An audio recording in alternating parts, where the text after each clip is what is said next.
Hello and welcome to the Unit 9 Section 3 video on graphing and interpreting exponentials.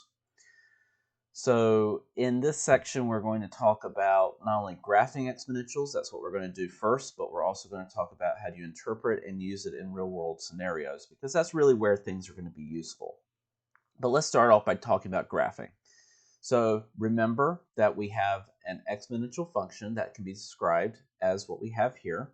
We're going to add k to the end of this now, and this k value that we're going to add is going to be your horizontal asymptote. This is how you find your horizontal asymptote when you're presented with an equation, okay? If there is no k value, then the horizontal asymptote is at y equals 0, or the x-axis. So to graph an exponential function, you're going to draw a dashed line to represent the horizontal asymptote. You're going to make a table of values. You want to use at least 4, but you can do more if you'd like.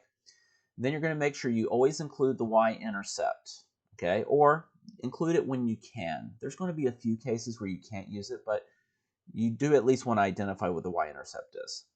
Be sure to choose negative and positive x values if possible, and then plot the points and connect the points with a smooth curve that approaches the horizontal asymptote. So we're going to do 3 examples of this, starting here with example 1.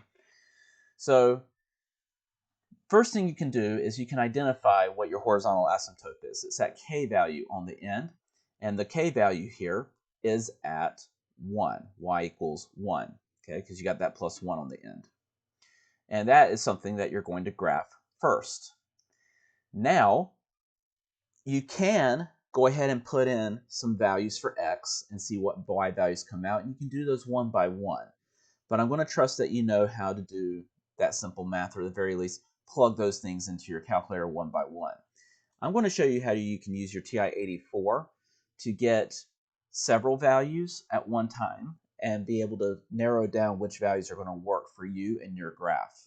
Okay, so we're going to go to our TI-84. I'm going to turn it on, and we're going to hit y equals in the top left-hand corner.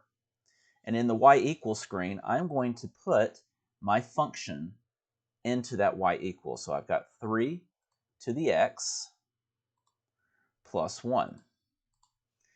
And then I'm going to hit enter, and my y equals 3x plus 1, 3 to the x plus 1 is there.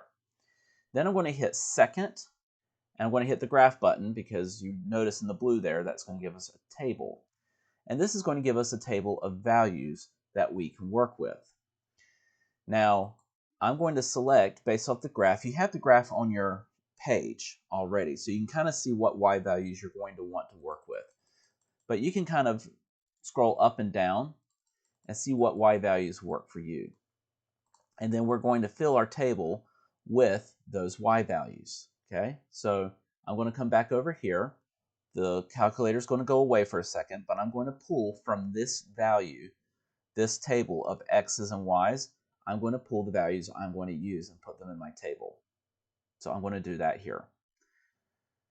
So these are the values I'm opting to use. Okay, I've expressed the y for -1 as a fraction, but you can express it as your decimal 1.333 if you'd like as well. Okay, just like it's written in the calculator. And from here, we're going to do the graphing. Now, I'm going to go ahead and identify a couple of things here, okay? Our y-intercept we've got in our table is 0, 2, and we see our values are getting bigger, so we have growth, and there's our y-intercept. So I'm going to go ahead and finish filling out that information. Then in your graph, you're going to go in and graph it, and you're going to get something that looks like this. Obviously, you're going to want to graph your horizontal asymptote right here along y equals 1 as a dashed horizontal line. Okay, so make sure you add that to your graph. You will not see these in the graphs of these examples, but do go back and add those. That's the first thing you should graph. That will help you get this end of the graph to approach your asymptote. Okay, but the rest of it is just plotting the points, which is done here, and then connecting with that smooth curve. Let's take a look at example 2. So in example 2, We can identify the horizontal asymptote right off the start. It is y equals 0 because there is no k term on the end here. And now we're going to want to take our function and put in our calculator. So we're going to pull our calculator back out. From our last example, we are still here. If you want to get back to y equals, you're going to just hit y equals. And we're going to clear what's in there so we can put in our new function. So 4, use the parentheses just as is written here, 1 divided by 2, or 1/2, to the x power. Okay? And so we're going to hit enter, and we're going to go to second graph to get our table. And here is our table of values. Okay? Again, you're going to go through and scroll and find the values that work best for the graph that you're given, the ones that you can actually plot. So I've taken a look at my table, and I'm going to put in my table here the values that I decide to choose. Now, as the values are going down, we do have decay, and our y-intercept is at 0, 4. So again, here's what your graph should look like once you've graphed it. Go ahead and graph that horizontal asymptote along the x-axis here with your dashed line. Plot your points as you've seen here, and then connect with your smooth curve. And that's all there is to making the graph. One final example. Let's see what we get with this one. So for this one, we are going to have a horizontal asymptote of -2, because that's our value on the end. We're going to go back to our calculator, y equals, we're going to clear. We're going to put in our new function, -3 times 1/2 to the x plus 1. Now here, make sure your x plus 1 is all in the exponent, and then you hit the right arrow to get back out of the exponent to put your -2 on the end. And then you hit enter, and there is our function. So we're going to go to second graph to get our table, and from here you're going to select the appropriate values that are going to work for the graph that you were given. So I'm going to put those into my table now. Our values are becoming less and less negative. So think about that. If your y values are becoming less and less negative, they're going up, which means we have growth. And our y-intercept is at 0, -3.5. Now I'm going to show you one other thing on your calculator since we're here, because you may look at these y values and it may not be as obvious to you that we have growth occurring, because the values are getting smaller, but they're also negative. So that can be a little bit confusing. So if you want to go to your calculator, you can just hit the graph button and get a little look at what the graph is going to look like. Okay? So that's the general shape that your graph is going to be when you plot the points and you do your graph. So that'll give you a little bit of insight as well as to where your answer should go. And once you do plot the points and you plot your graph, your horizontal asymptote, you're going to end up with a graph that looks like this. Again, make sure you put your horizontal asymptote here at y equals -2. That's your dashed horizontal line. But there's your points, and you draw your curve through them.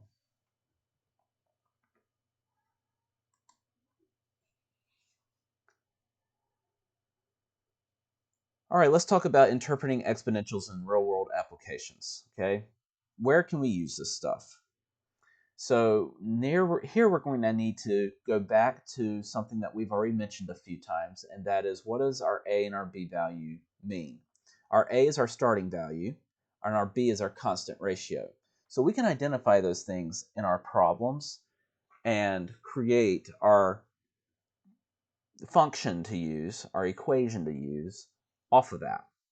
So, example 4. Let's just talk a little bit about identifying this stuff. The function f of x equals 2 times 3 to the x power models an insect population after x days. What will the population be on the 5th day?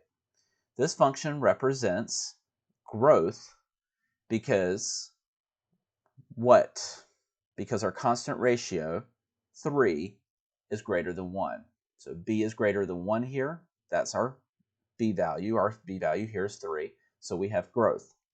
The starting population is 2 because that's our a value. The population is multiplied by 3 each day. So the population will be what on the 5th day? Well, if you put in 5 for x and evaluate that, it will be 486. Okay, so I substituted 5 in for x. I did 3 to the 5th power and then multiplied it by 2 to get 486. And you're going to see that process of actually evaluating a little bit more clearly in the next example. So for example 5, the population of this town in Nevada can be modeled by this function where t is the number of years since 1990. So what was the population in 1990? Well, that's our starting year. So our a value here is 6191. By what percent did the population increase each year? Well, our b value is 1.04. And if we're talking about how much we're increasing by, we want to take out the portion that we're retaining. That is the 1 portion, okay, or the 100% that we're keeping. We're adding 4% to it. So we're increasing by 4% each year. And then estimate the population in 2005. Well, 2005 is how many years after 1990? It's 15. So we're going to put 15 in for our t, which is our exponent. And then you evaluate that and you get that the population is going to be approximately 11,150. Round this to the nearest whole number in this case. Think about your context. Can you have a fraction of a person? You cannot. So you're going to need to round this to the nearest whole person. Example 6. The population of deer in Delaware County, Pennsylvania can be modeled by this function, where t is the number of years since 2000. So what was the starting population of deer in 2000? That's our a value, 2345. By what percent did the population increase each year? Well, again, we look to what's in our b value, and we are not concerned with the 100%, but the part that was added to that 100%, which is the 0.3, which is 30%. Estimate the population of deer in 2019. How many years after 2000 is 2019? It's 19 years. So we're going to put 19 in for t, and we are going to evaluate it, and you get approximately 342,820. Again, rounding to the nearest whole number, because you cannot have a fraction of a deer.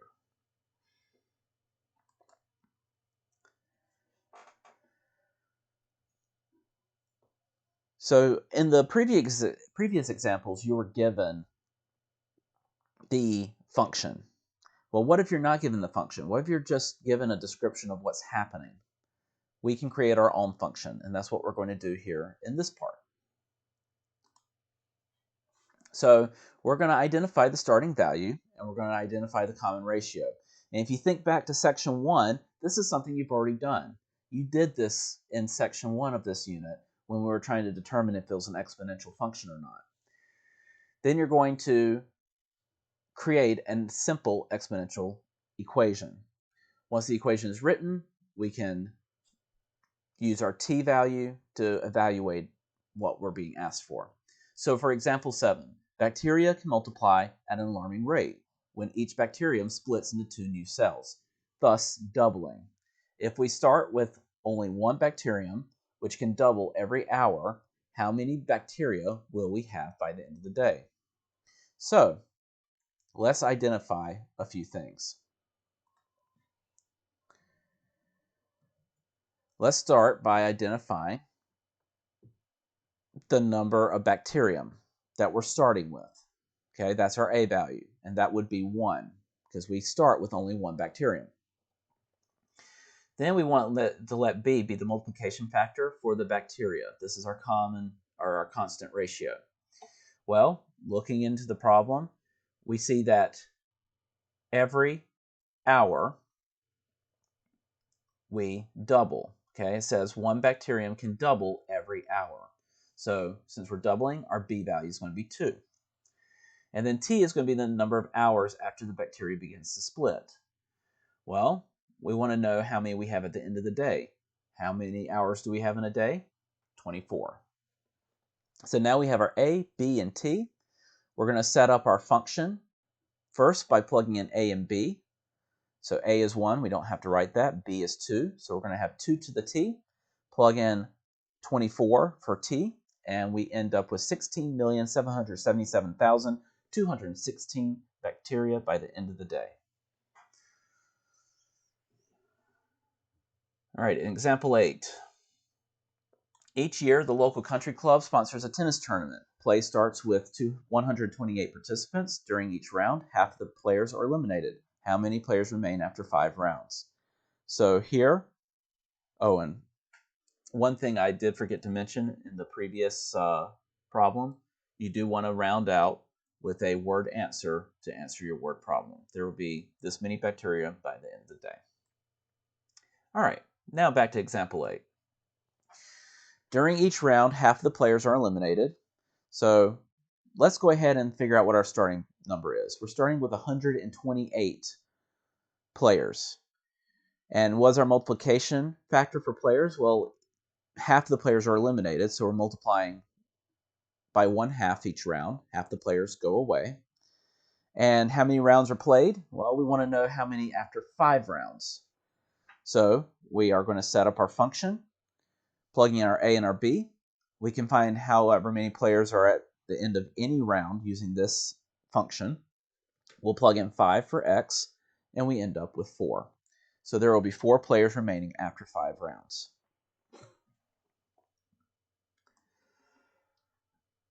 And for example 9, the first COVID numbers in South Carolina were given in March 2020, and 25 people in Horry County had tested positive.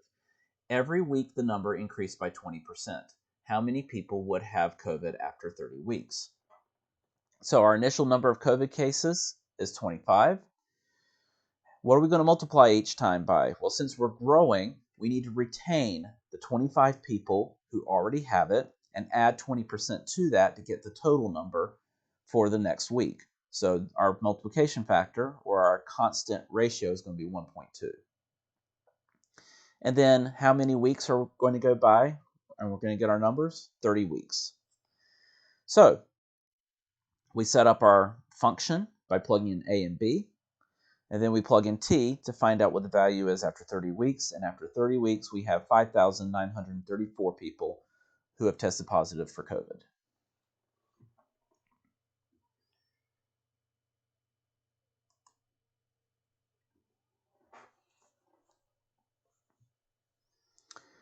The next thing I want to talk about is simple interest, because as we go into talking about exponentials, we're actually going to talk about compound interest here in a moment. And that's an exponential function, but I want to start by talking about simple interest so you get an idea of how interest works.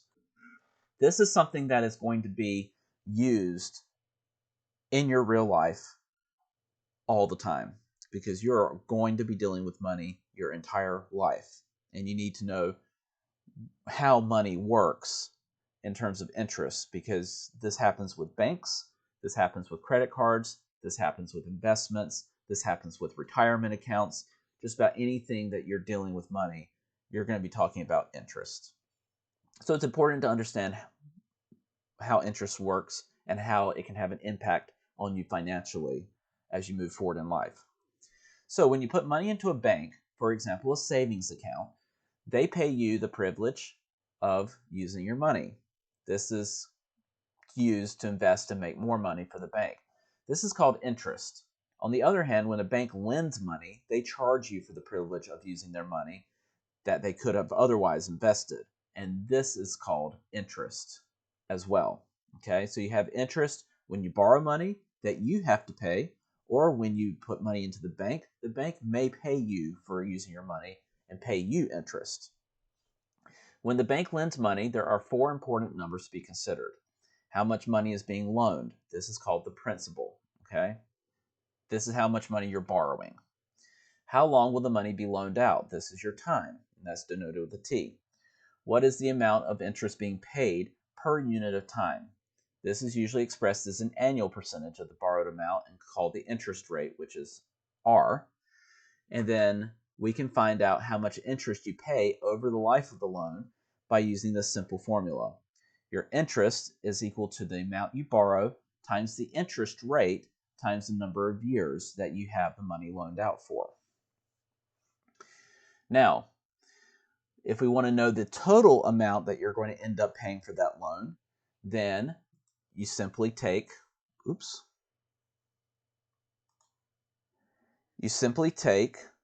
the principal that you borrow and add the amount of interest you pay on it to it, okay? But I'm going to rewrite this a little bit because we know that I equals PRT from the line above, and then I'm going to factor out a P. And so this gives us the amount that you end up paying on a loan for simple interest, P times 1 plus RT. And this is our simple interest formula. So to remind you what the variables are, A is the total amount that you borrow. P is the principal. That is the total amount that you borrow. Like, this is how much. So A is the total amount that you end up paying back. P is the principal, which is how much you borrow. R is your interest rate, expressed as a decimal. And then T is the amount of time and years that you spend paying on that loan. So in example 10 here, the bank lends you $2,000 at a 6% interest rate for 1 year. What is the total amount paid on the loan? So our principal is $2,000, that's our starting amount. Our interest rate is 6%, so as a decimal, that's 0.06. And we're going to borrow it for a year. So you take those three values, plug them in, and then you evaluate it. Use your calculator, put the parentheses in your TI-84, just like you have expressed here, and you end up paying back $2,120. So you end up paying $120 extra for the amount that you borrowed. In example 11, suppose that you have a friend who loans you $2,000 for books, fees, and some supplies for the spring semester. The friend is quite generous and only charges 1% simple interest. You promise to pay them back after you have worked all summer, so the money will be borrowed for 8 months, from January to August. How much will you owe them at the end of August? So our principal here again is $2,000, but our interest rate, much nicer, 0.01. Now, for the time, we're borrowing it for 8 months. That's not quite a year. So how many months is there in a year? There are 12 months. So it's 8 out of the 12 months, which is 2/3 of the year. So we're going to take all these values, we're going to plug them in, and as you use your calculator, you're going to find that you end up paying your friend back $2,013.33. So your friend was quite nice because you only paid them a little more than $13 for borrowing the money.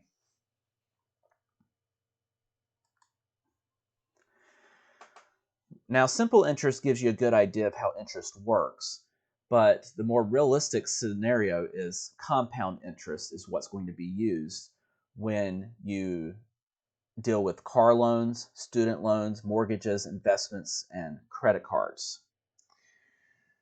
So compound interest is used instead, and the way that compound interest works is instead of the interest being applied annually, it's going to be applied every month, in some cases every day, and that causes your interest to collect much more quickly. Okay, credit cards especially do this, where they apply the interest more frequently so that you're paying more in interest to the credit card company. So it's important to understand how quickly interest can get out of control and how much more difficult it makes for you to pay back what you borrow, especially when interest rates are at a fairly high rate. So in a compound interest formula, I'm just going to straight up give you the formula here. This is what you're going to use. Your A is your total amount that you're going to end up paying back. P is the principal, that's the amount you borrow. R is your interest rate, just like it was before. Your T is the time that your loan goes through, but the new variable here is your N, which is the number of times that you're compounded in 1 year. So since we're going to have to compound it, it's important to understand the language that's used. So when the word semi-annual is used, if you're compounded semi-annually, that's twice a year. So your N would be 2. If it's quarterly, that's 4 times a year, so 4 is your N. Monthly is 12, and daily 365 because there's that many days in a year. We're not counting leap year here. So for example 12 here, suppose that we invest $1,700 at a 9% interest compounded daily for 5 years. What is the future value of the investment? So in this case, it's an investment. So this is going to be good for us because we're going to make money off of this. So our principal is $1,700. Our interest rate is 0.09. We're going to do this for 5 years, and it's going to be compounded daily, so 365 is our n. Plug all these things into your formula, use your calculator to evaluate it, and you're going to get that your total investment after 5 years is going to be worth $2,665.98. So you nearly,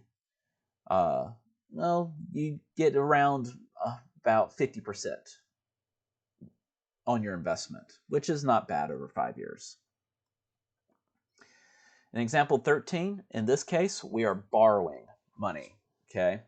So you're borrowing $675 to pay a tutor at 4.2% interest compounded monthly to be repaid in 2 years. So how much are you going to end up owing back? What are you going to end up paying total?